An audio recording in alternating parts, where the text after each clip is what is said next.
मध्ये पैसा आणि सत्तेचा गैरवापर झाला असून राज्यामधील लोकांमध्ये अस्वस्थता वाढल्याचे वक्तव्य शरद पवार यांनी केले।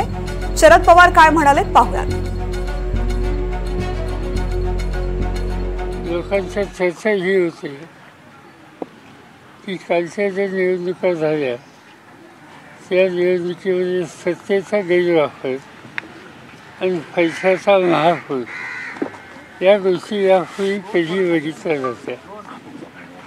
स्थानिक पातळीवरच्या ज्या निवडणुका असतात त्याच्यामध्ये अशा तक्रारी कुठे ना कुठे ऐकायला मिळतात, नाही असं नाही, पण संबंध राज्याची देशाच्या निवडणुकीतच मोठ्या प्रमाणात पैसा आणि सत्तेचा गैरवापर हा करून निवडणुकीची संबंध यंत्रणच हातात घ्यायची हे चित्र यापूर्वी दिसलेलं नव्हतं।